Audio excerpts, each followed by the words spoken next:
Boa noite a todos. Vamos continuando nosso capítulo sobre a lei da destruição e hoje nós vamos começar o capítulo 6, assassínio. Um tema aparentemente difícil para nós, né? Mas necessário. A nossa sociedade ainda passa por tantas situações de violência, por crimes passionais, por crimes por apegos materiais, por assaltos e tantas situações, né? Então, a pergunta aos espíritos do grupo de Kardec, 746. É crime aos olhos de Deus o assassínio? Tirar a vida do nosso irmão, que desfruta da oportunidade, da evolução, do aprendizado, do crescimento espiritual, é uma falha muito grave. Porque não só não agimos com benevolência e amor, mas nós impedimos o percurso de um irmão que teve todo um trajeto aqui, organizado, planejado para a sua vida. Mas sabendo alto que esta fatalidade irá ocorrer, já é preparado e organizado dentro de energias de irmãos que, de alguma maneira, passam por um aprendizado nestas situações difíceis. Nunca é justificado o mal, mas o alto, na sua sabedoria, consegue tirar proveito destas situações para nos ajudar. Então, aqueles que são vítimas dessas situações recebem ali a oportunidade de aprendizados, especialmente o perdão, a humildade, a aceitação, né? E a possibilidade da fé na continuidade do seu caminho. Então, nós vamos ver alguns tipos de assassínios e como ocorre isso aos olhos da espiritualidade, né? Então, jamais vai ser aceito, independente da situação, não há justificativa. 747. É sempre o mesmo grau de culpabilidade em todos os casos do assassínio? A culpabilidade, ou seja, aquilo que a condição de erro, a situação de erro, ela está relacionada muito em todos os nossos erros, todas as nossas faltas, está relacionada ao desenvolvimento espiritual que estamos passando. Será cobrado a quem muito foi dado. Será exigido a quem muito foi dado. Aquele que tem o esclarecimento espiritual, o desenvolvimento da experiência social mais maduro, ele será muito mais condenado, muito mais repreendido do que aquele que age na ignorância, na primitividade, na condição animalesca, nos primórdios da humanidade, era uma prática comum, por defesa, por território, por alimento. Então, nós vamos amadurecendo, nós vamos caminhando e todas as nossas ações começam a ser mais, vamos dizer assim, conscientes, mais responsáveis. E as nossas falhas, quando mais desenvolvidos, têm um peso maior. Nós sabemos que não podemos cometer alguns erros, algumas falhas com o nosso semelhante.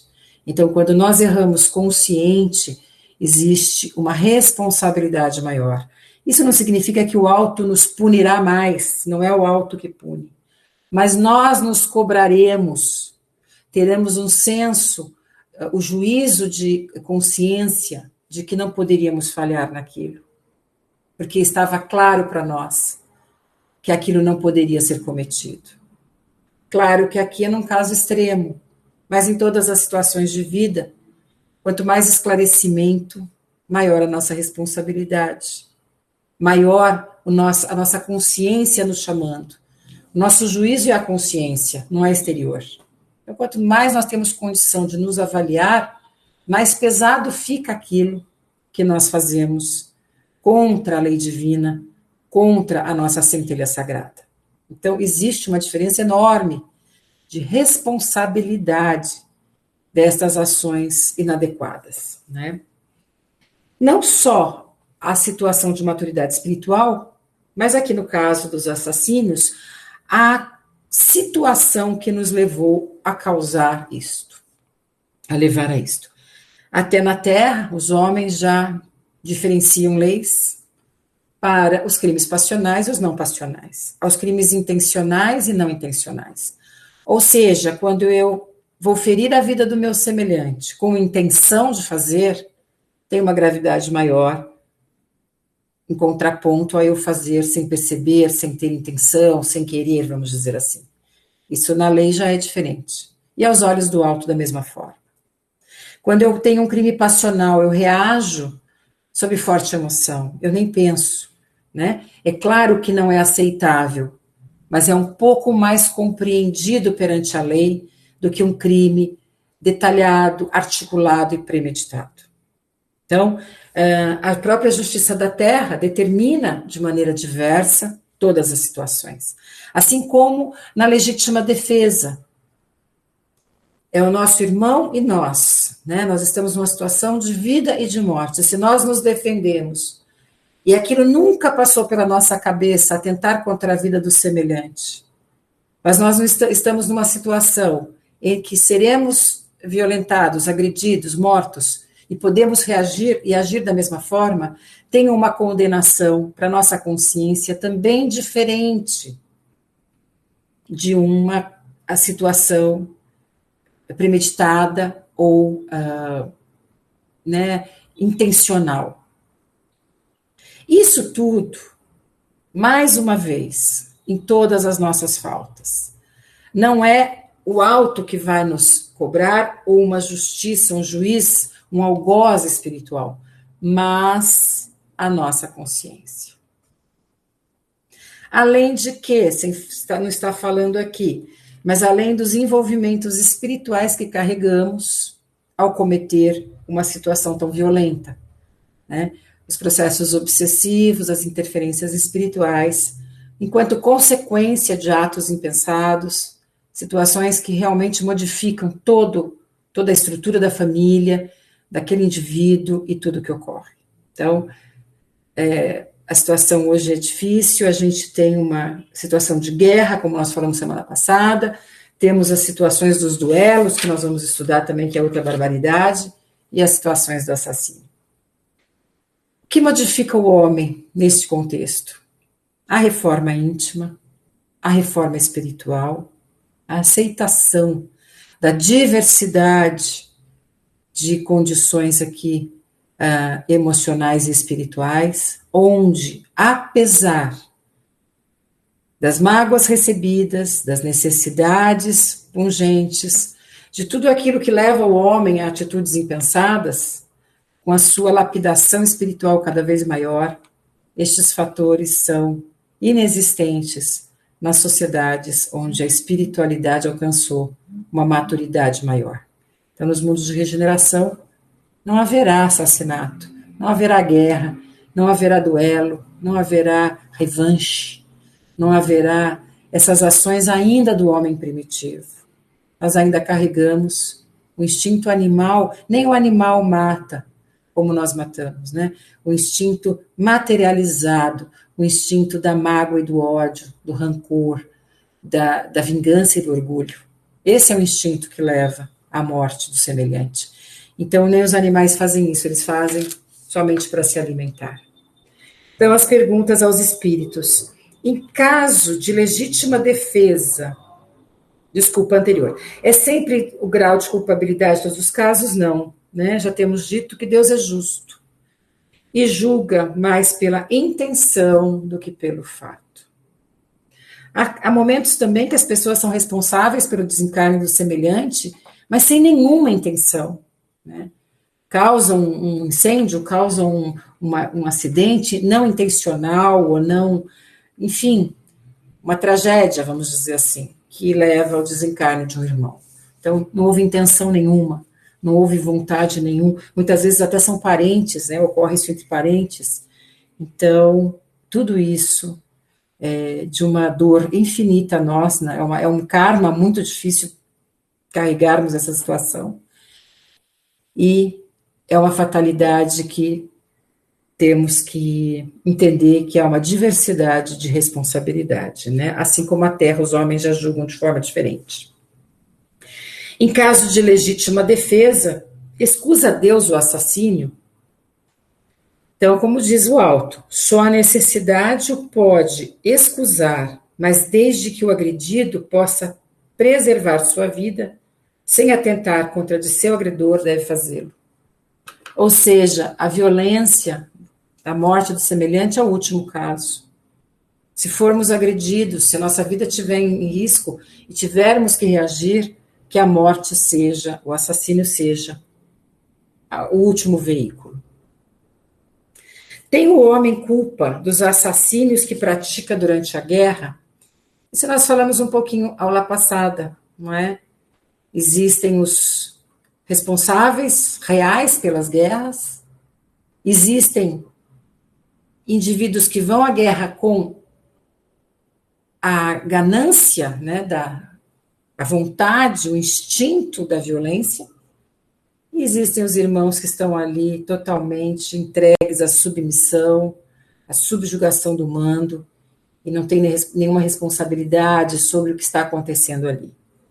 Então, em casos em que há a vida e a morte, ali num terreno de luta, esses irmãos também receberão ali o alívio das suas práticas, porque não têm intenção, não têm vontade de cometer o mal ao semelhante. E muitas vezes nem conseguem cometer, e são mortos muitas vezes por causa disso. Então, tudo isso é um cenário de tanta dor, que nós teremos ali avaliações individuais de cada situação. Qual o mais condenável aos olhos de Deus? O parricídio ou o infanticídio? O parricídio seria os filhos que atentam à vida de seus pais. E o infanticídio, os pais que atentam à vida de seus filhos. Então vamos para avaliar essa questão, uma questão bem assim complexa, não é? Não é só uma morte, um assassínio, mas é a dificuldade de se aceitar uma ligação terrena, muitas vezes sem afinidade, de vínculos pretéritos difíceis, de mágoa, dor, sofrimento, que são colocados novamente no mesmo cenário e falham gravemente à prova da convivência, do perdão, da afinidade de arestas entre irmãos opostos.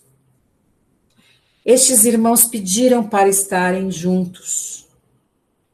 Não foi à toa que os colocaram ali, pais e filhos com diversidades espirituais, com níveis espirituais tão diversos, muitas vezes. Isto tem sido uma prova deste século, do século passado, muito difícil. Cada vez mais nós vemos esta situação. E a falha desta prova de estar junto ao inimigo, entre aspas, pretérito, e não conseguir superar esta dor, leva muitas vezes à violência extrema. Violência entre a família, dentro da família, e pais matando seus filhos e filhos matando seus pais. E quando nós pensamos no Evangelho, honrai pai e mãe, quando um filho atenta contra a vida dos seus pais, é algo muito delicado, porque este filho escolheu esta família e aceitou conviver para a resolução das dificuldades.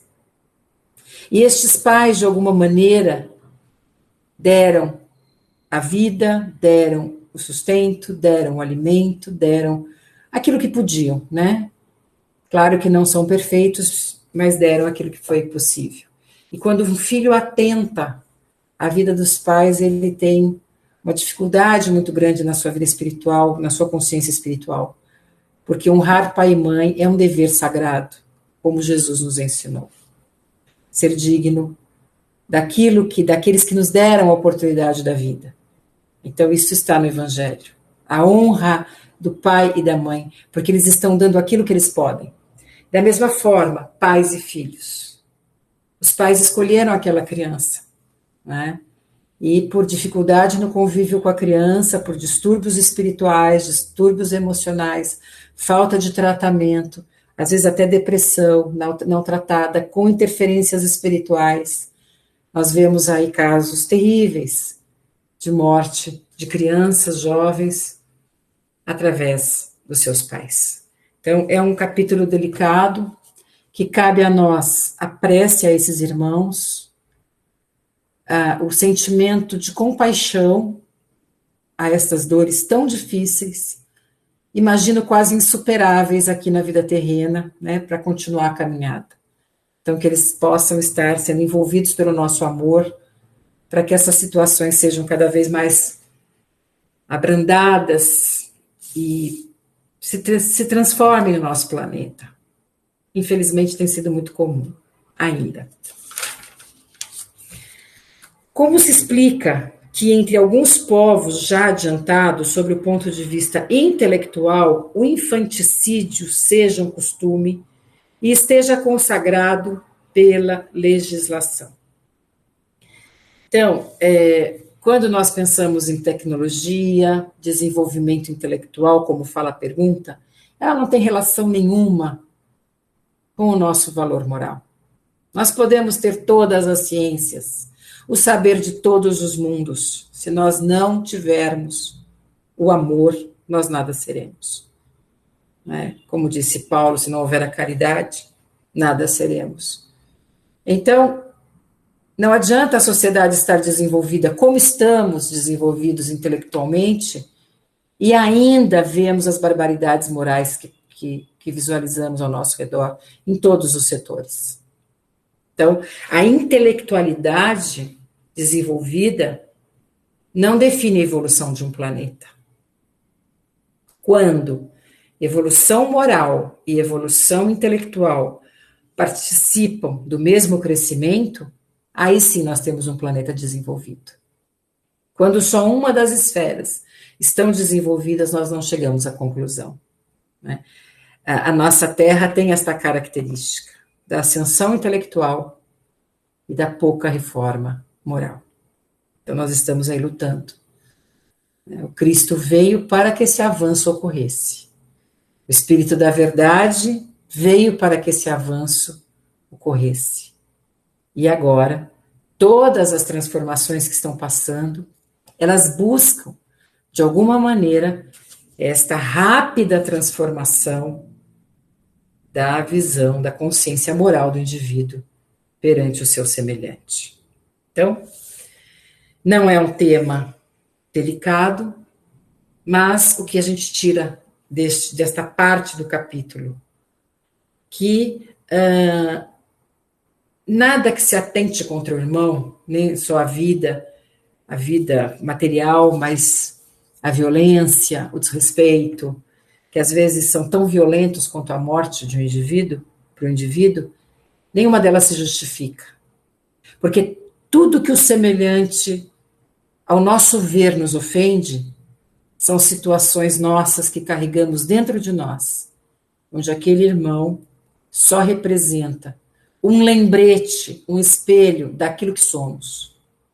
Não enxergamos o mal no irmão que não carregamos dentro de nós. Então, quando nos sentimos magoados, quando não sentimos amor, quando odiamos, sentimos o ódio na sociedade, nós temos que entender que tudo está dentro de nós. Nada é responsabilidade do nosso semelhante, porque o nosso semelhante só está nos lembrando que aquilo ali que ele está fazendo ainda não foi resolvido dentro de nós. Se não nesta, em outra encarnação. Porque às vezes nós falamos, mas eu não faço isso, eu não tenho nada a ver com essa situação. Eu tenho raiva disso, eu não gosto disso, né? O ódio já é um sentimento mais denso, mas eu tenho raiva daquilo, eu não aceito aquilo no meu irmão. Mas falam que eu tenho dentro de mim, mas eu não tenho nada a ver com isso, eu não concordo com isso, eu não pertenço a este meio. Mas, em outra encarnação, em outro momento, eu tenho uma história ligada àquela situação. Até pode ser quase curada já, pode estar já sedimentada na transformação espiritual dentro de mim, mas ela remete a coisas que são minhas. Então, tudo que nós odiamos, tudo que nós não aceitamos, ainda existe dentro de nós algo a ser ali curado. Então, a morte, matar o semelhante, porque ele fez coisas ou tem coisas que nós não aceitamos, é imperdoável. É imperdoável no sentido da palavra, não é aceito. Tudo um dia haverá retorno. Estes irmãos que perderam a vida nas mãos de semelhantes aqui na Terra, reencontrarão estes irmãos. Estes irmãos terão que arcar com o compromisso de evolução espiritual daquilo que foi interrompido. Eles terão que, no futuro, acompanhar estes irmãos que eles lesaram, ajudar no desenvolvimento, se não destes que podem estar mais desenvolvidos, outros irmãos que passaram pela mesma situação, que passaram também pelas perdas materiais. Então, o comprometimento espiritual nesses casos é muito delicado, tá bom? Tem uma pergunta aqui que eu vi, deixa eu ver.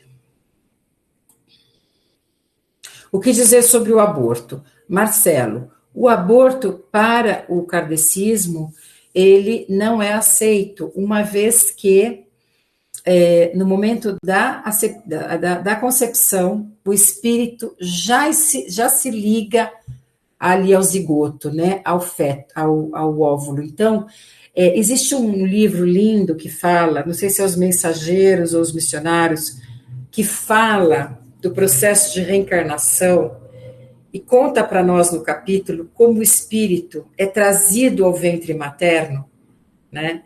Então, eles mostram de uma forma linda que no dia da concepção, toda a espiritualidade ali protege o ambiente, envolve o ambiente daquele casal, para que haja condições missionários, né, Silvinha? Obrigada, querida.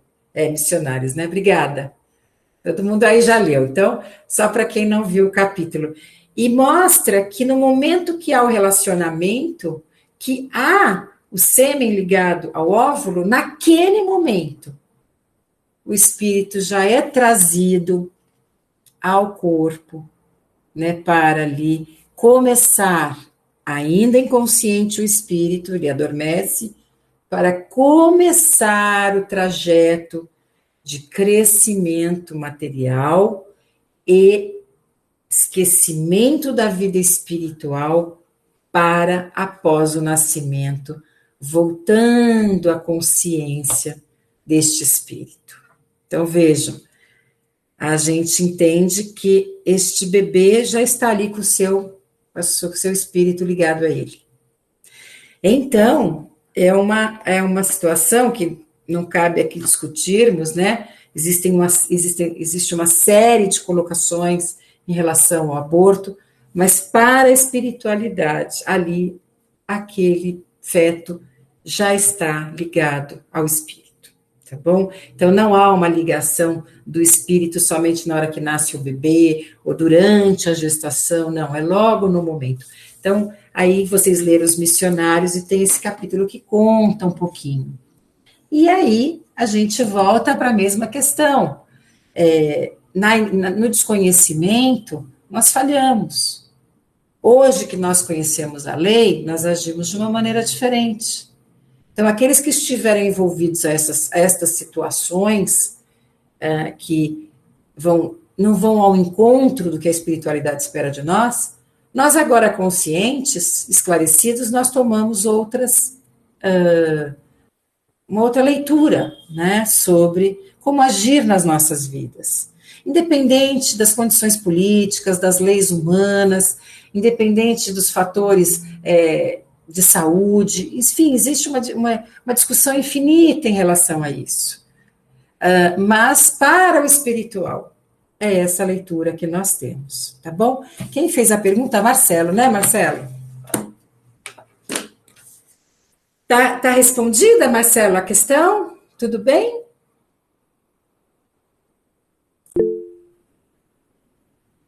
Marcelo, pode falar. Sim, obrigado. Então tá bom, Marcelo. Agora a gente entra em crueldade. Nossa, agora é mais difícil, né? Porque aqui a gente entra num ponto do capítulo que fala de um outro lado também difícil da espiritualidade, que é o prazer no sofrimento alheio. E quando que isso ocorre? Quando ainda não despertamos, ou despertamos e recusamos a luz sagrada que carregamos. Quando nós não vemos no nosso semelhante um irmão que terá ali uma situação que nós não gostaríamos de passar, nem aqueles que amamos e nem nós mesmos. É agir com o semelhante sem responsabilidade, sem amor. Pior, com um sentimento de violência, de querer querer o mal. São espíritos ainda em situação primitiva. Estamos no século XXI? Sim. São espíritos todos antigos? Aqui não tem ninguém novinho? Somos todos antigos. Aqui não tem ninguém começando a trajetória. Todos nós, em final de era, somos muito antigos nesse planeta. E quem ainda age na crueldade, no mal pelo mal, realmente, ainda não só não despertou, como está, vamos dizer assim, não em retorno, mas em queda de seu crescimento espiritual. Acumulando sofrimentos futuros, atrasando o desenvolvimento do planeta, trazendo a revolta dos irmãos que são vítimas desta crueldade. Então, aí nós perguntamos, por que o alto permite tudo isso? Porque estes irmãos tiveram a chance de tentar fazer diferente. Tiveram a reencarnação compulsória, muitas vezes, para tentar fazer diferente. Tiveram ali a oportunidade de uma família que trouxe novos exemplos, a oportunidade de uma família que pôde trazer novos ensinamentos, mas eles recusaram. Ou vieram também em famílias violentas, difíceis, como prova para negar o seu instinto de violência, mas sucumbiram e agem na violência. Não são espíritos iniciantes, não são espíritos jovens, são espíritos que já deveriam estar em condições de acompanhar o desenvolvimento do planeta neste momento de evolução. Por isso que na perfeição do divino, esses irmãos tiveram tanta chance. São espíritos que encarnaram tantas vezes para estarem aqui agora, no último momento deste planeta, para se tornar regeneração, que eles terão que recomeçar a trajetória. Não existe o fim do espírito. O pai não permite que nenhum filho seja abandonado, mas ele terá que recomeçar. Porque as infinitas oportunidades neste planeta não foram suficientes, não só para ele se recusar de fazer o mal, mas como ele faz intencionalmente, querendo o sofrimento do semelhante.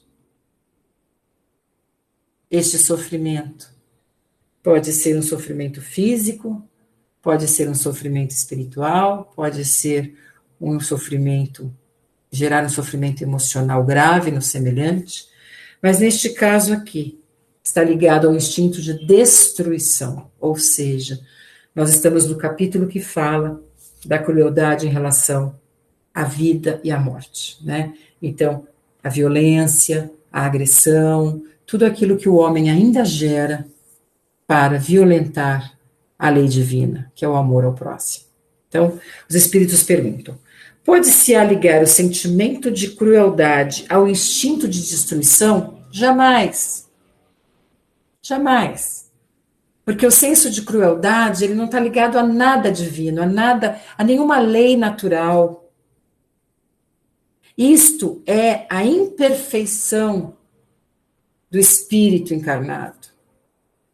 É a queda, é a não percepção de que o alto está nos dando chance, chance, chance, chance.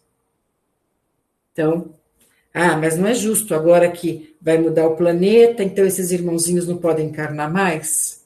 Eles não acompanham mais este planeta. Por isso que tantos irmãos estão sendo assim trazidos compulsoriamente neste final de era. Então a gente fala, nossa, mas no final da era, tanto irmão ainda, tão agressivo, tão violento, tão sádico. Sim, encarnes compulsórios. O Pai permite que eles tentem. Muitos conseguem, é que os que conseguem a gente não fica sabendo, porque a gente só fica sabendo daqueles que não conseguiram. Mas se nós pensarmos, milhares de espíritos vêm compulsoriamente à Terra e vencem a prova. Não matam, não destroem, não agem com crueldade. Mas ainda há um percentual de irmãos que falha. Né? Então, a espiritualidade é questionada. Pode-se ligar a crueldade ao instinto de destruição? Não. É um instinto de destruição no que tem de pior. De algumas vezes, a destruição constitui uma necessidade, como a crueldade jamais se dá ao mesmo.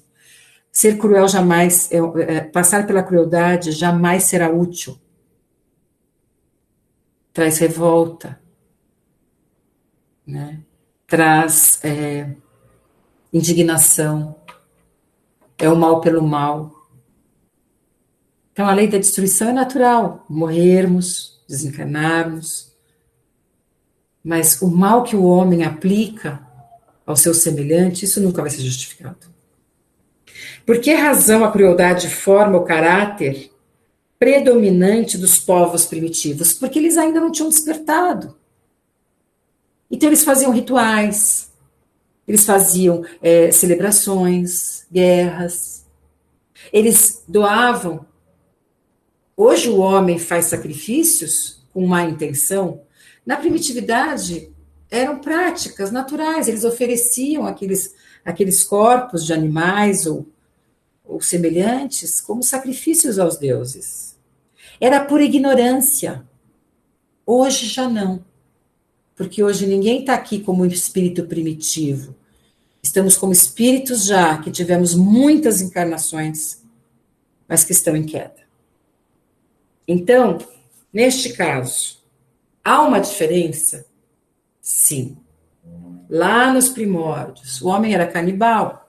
Era justificado? Sim. Ele não conhecia uma outra forma, né, de suprir as suas necessidades. Ele invadia, ele matava, ele doava os corpos, ele fazia rituais. Hoje, se oferecer um corpo num ritual, é pura maldade e crueldade. É pura falta de instinto desperto espiritual. Naquela época, não. Naquela época era como oferecer, era uma prática, era um mito, era um rito cultural daquele povo, dos primórdios. Do homem ainda tentando entender uma sociedade. Hoje não, hoje é muito diferente. Então, por que razão a crueldade forma o caráter predominante dos povos primitivos? A ignorância. Né? Não a ignorância no sentido pejorativo, a ignorância no sentido de não sentir a centelha sagrada, não despertar a centelha sagrada. Nos povos primitivos, como lhes chamas, a matéria predomina sobre o espírito. Eles se entregam aos instintos do bruto. E como não experimentam outras necessidades além das vidas do corpo, só da conservação pessoal, cogitam e é o que os torna, em geral, cruéis. Ademais, os povos de imperfeito desenvolvimento se conservam sob o império dos espíritos tão imperfeitos, que lhes são simpáticos, até que povos mais adiantados venham destruir ou enfraquecer essa influência. Era muito comum nas culturas indígenas, crianças que nasciam com má formação, com deficiências, essas crianças eram sacrificadas, não por maldade, porque na visão da cultura indígena, eles tinham a ideia que aquelas crianças não conseguiriam sobreviver na selva, na força do guerreiro, da mãe forte, e eles poderiam ser subjugados aos outros povos. Então, em amor, por amor a estas crianças, a esses curumins, muitos deles eram sacrificados. Então, isto era uma ideia dos povos, na sua cultura, na intenção do acertar, na intenção do bem. Então, se ele tem uma anomalia, ele não vai conseguir se defender na selva. O inimigo irá pegá-lo, irá torturá-lo, irá prejudicá-lo. Então, nós não podemos fazer com que ele cresça dentro das condições aqui indígenas. Então, as crianças eram sacrificadas. Muitos julgam como crueldade. Mas nós precisamos entender o contexto, né, a prática, o momento e o estágio espiritual que esses irmãos estão. Isso não ocorre mais. Então, hoje, espíritos aqui tão antigos cometerem crueldades é problema. Lá na primitividade fazia parte do desenvolvimento destas sociedades. Tá bom? Deixa eu ver que oração. Fazer só mais uma e a gente para, tá bom? Para as perguntas. A crueldade não derivará da carência do senso moral? Todos temos a centelha divina. Não falta juízo moral para ninguém. Nós não despertamos. Então, essa carência, como diz aqui no sentido de falta, não existe. Nós todos temos a centelha sagrada. Desde aqueles que ainda vivem na brutalidade, como se fosse nos primórdios, sacrificando irmãos, né, depois de tantas encarnações, e aqueles que, por estágio de evolução lá na primitividade, não conheciam a luz sagrada, não sentiam o amor, não sentiam. Era o que antes, como a gente estuda aqui no Livro dos Espíritos, era o instinto. O instinto vai se tornando sentimento ao longo da evolução. E esse sentimento vai se lapidando. Enquanto é só instinto, a centelha sagrada está ali, escondida, cheio de capas, o perispírito está muito denso. Não tem como sentir o pulsar do amor, da luz sagrada. É só instinto. Então, aos poucos, aquela luz vai se expandindo. E hoje, a gente não pode dizer carência no sentido de que não há, porque todos temos. Se nós ainda erramos, é pelas nossas imperfeições. Não porque nos falta o senso da justiça, ou nos falta o amor de Deus dentro de nós. É porque ainda falhamos. E o alto nos ama da mesma forma. O alto nos acolhe da mesma maneira. Mas, qual é o sofrimento para os nossos erros? A nossa consciência. A nossa consciência é o nosso chamado. É como disse Jesus, né? Estejam sempre com suas lanternas, agora eu não lembro o nome no Evangelho, sobre a sua candeia. Porque todos que chegam verão, e estejam sempre acesas. Existe uma parte na Bíblia que diz, quando chegarem os esposos, todas as chamas deverão estar acesas. Porque nós não sabemos a hora da partida. Então, a nossa consciência, nós paramos hoje Marina desencarna, 26 de agosto, e agora? Eu não resolvi aquilo com a minha irmã, eu não resolvi aquilo com meu filho, eu não resolvi aquilo com a Rose, minha amiga irmã de 30 anos. Eu preciso resolver, e eu vou embora, e eu vou sem resolver. Então vamos resolver tudo. Vamos deixar para trás toda a mágoa. Vamos parar de trazer o peso nas costas para nós, por nós, em nós. Não tem nada a ver com o semelhante. É isso que Jesus nos pediu. Então, aqui quando ele fala, é carência de senso moral a crueldade? Não, todos nós temos o senso moral. Mais ou menos desperto. E o pior, nesta condição de evolução, agora próximo à mudança de era, todo mundo já deveria ter. Não deveria ter mais crueldade no planeta. Falha sim, porque somos imperfeitos. Mas crueldade, como a gente ainda vê, né? Então ele diz, da falta do desenvolvimento do senso moral, não digas da carência, porquanto o senso moral existe, como princípio em todos os homens. É esse senso moral que dos seres cruéis fará mais tarde seres bons e humanos. Ele, pois, existe no selvagem, mas como o princípio do perfume no germe da flor que ainda não desabrochou. Um dia todos chegarão lá, né? Esta que é a verdade no kardecismo, que muitas doutrinas falam que o espírito deixa de existir, né? De tão imperfeito que ele, de tanto peso, tanta densidade que ele se torna um ovoide, ele para de existir. Para o Pai, não.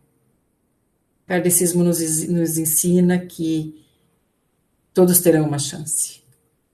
Mas a dor de refazer esta oportunidade é muito grande. Então, quanto mais acertarmos, melhor. Porque ter que refazer, às vezes, é puxado. E a gente já está tendo que refazer tanta coisa que a gente reclama, né? Imagina arrumar mais karma, mais coisa para a próxima. Então, nós vamos parando aqui na 755. Deixa eu ver aqui uma coisa. Tem mais duas perguntas, depois nós vamos para o duelo. Aí esse capítulo que é mais pesadinho vai para a pena de morte, depois a gente encerra esse capítulo. Tá bom?